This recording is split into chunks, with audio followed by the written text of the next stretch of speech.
Hello दोस्तों, फिर से आप सभी का एक नए वीडियो में स्वागत है। तो आज इस वीडियो में हम हिकअप्स के बारे में बात करेंगे। हिचकी क्यों आती है, उसके कारण क्या क्या हो सकते हैं और उसकी ट्रीटमेंट के बारे में इस वीडियो में जानेंगे। तो वीडियो को लास्ट तक देखना दोस्तों, और हमारे इस चैनल पर नए हैं तो प्लीज़ सब्सक्राइब कर देना। तो ज़्यादा देर नहीं करेंगे, शुरू करते हैं।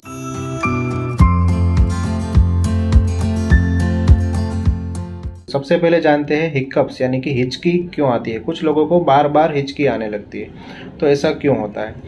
तो हमारी जो ये चेस्ट वॉल होती है, हमारा छाती का पार्ट, और जो हमारा एब्डोमेन होता है, पेट का पार्ट, उन दोनों में जो ऑर्गन्स होते हैं उनको सेपरेट करने के लिए बीच में एक डायफ्राम होता है। वो डायफ्राम होता है, वो इन दोनों जो ऑर्गन्स है, एब्डोमेन और चेस्ट ऑर्गन्स को सेपरेट करता है, उनको अलग करता है। और उनका एक बहुत बड़ा रोल होता है ब्रीदिंग में। जब हम सांस लेते हो तो डायफ्राम ऊपर की तरफ जाता है, धीरे धीरे नीचे जाता है, ऊपर जाता है, नीचे जाता है। इस वजह से अच्छे से जो ऑर्गन से वो सेपरेट रहते हैं और अच्छे से वर्क कर पाते हैं। लेकिन जिन लोगों को हिकअप्स हिचकी आती है बार बार, उन लोगों में क्या होता है कि जो डायफ्राम होता है उनका जो एबनॉर्मल स्पाज्म होने लगता है, एबनॉर्मल कॉन्ट्रैक्शन होने लगता है। वो किसी भी कारण से हो सकता है। जो ब्रेन में से स्टिमुलेंट आते हैं और वो एबनॉर्मली कॉन्ट्रैक्ट करने लगते हैं, उसमें स्पाज्म आने लगते हैं। तो उस वजह से जो होता है वो हमारे चेस्ट वॉल के बाकी ऑर्गन्स को ऐसे कॉन्ट्रैक्ट करेगा, और उस वजह से हमारा जो वोकल कॉर्ड होता है वो सडन क्लोज होगा। तो उस वजह से हिक जैसा साउंड आता है, हिक जैसा साउंड, उस वजह से उसको हम हिकअप्स बोलते हैं। तो अब हम बात करते हैं हिचकी के आने के क्या क्या कारण हो सकते हैं। तो बहुत ज़्यादा कोल्ड ड्रिंक्स पीने से हिचकी आ सकती है, बहुत ज़्यादा अल्कोहल कंज्यूम करने से हिचकी आ सकती है, या तो फिर हमने बहुत ज़्यादा खाना खा लिया और उस वजह से गैस बनने लगा, ब्लोटिंग होने लगा, तो उस वजह से भी हिचकी आ सकती है। और हम कभी कभी बहुत ज़्यादा एक्साइटेड हो जाते हैं या कभी कभी बहुत ज़्यादा स्ट्रेस में, तनाव में चले जाते हैं, तो उस वजह से भी हिचकी चालू हो सकती है। और अगर कभी हम सडन टेम्परेचर चेंज होता है, अगर हम बहुत ज़्यादा ठंडी जगह से तुरंत गर्म जगह में जाएंगे, या तो फिर गर्म जगह में हम रहे और तुरंत बाहर हम ठंडी जगह में जाएंगे, तो उस दौरान भी हिचकी चालू हो सकती है।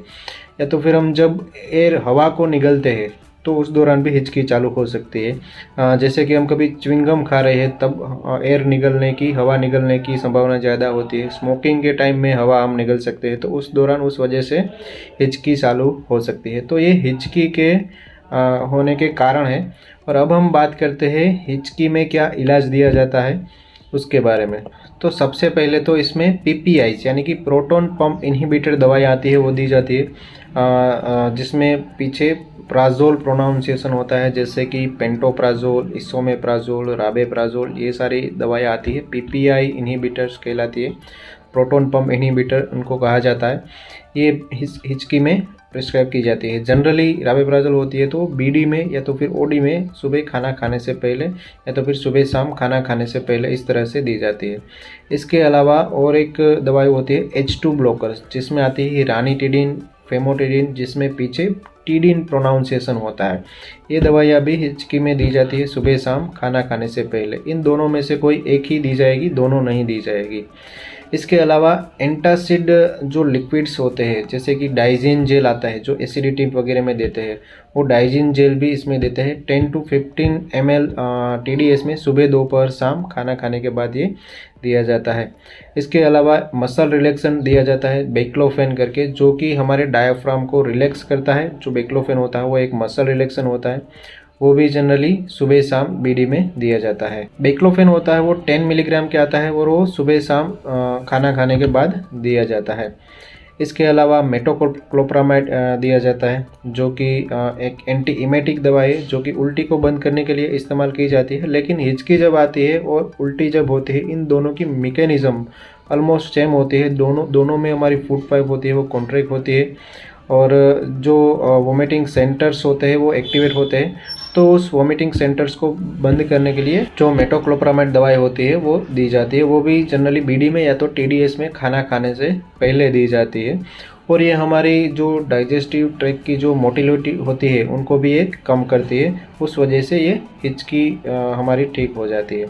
और इनमें जो जो बेक्लोफेन होती है वो हमारे डायफ्राम होता है, डायफ्राम एक तरह का मसल ही होता है, उनको ये रिलैक्स करता है, तो उस वजह से हिचकी ठीक हो जाती है। और एक दवाई इसमें दी जाती है वो है गाबापेंटिन।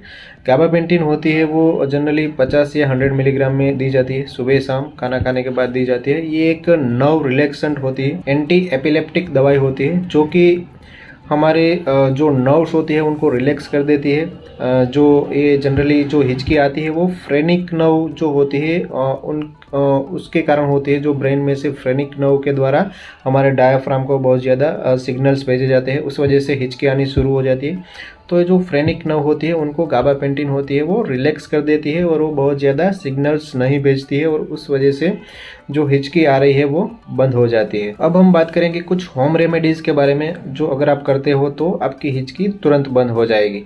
तो सबसे पहले तो अपने सांस को रोक के रखना है, थोड़ी देर के लिए गहरी सांस लेनी है, सांस को रोक के रखना है, जितना हम रोक सकते हैं उतना, उसके बाद छोड़ना है। ऐसे हम 1-2 मिनट करेंगे तो उससे हिचकी बंद हो सकती है। दूसरा है, हम धीरे धीरे करके 1-1 चम्मच करके हमें पानी पीना है, तो उस वजह से भी हिचकी बंद हो सकती है। सिप ऑफ वाटर धीरे धीरे करके हमें पीना है।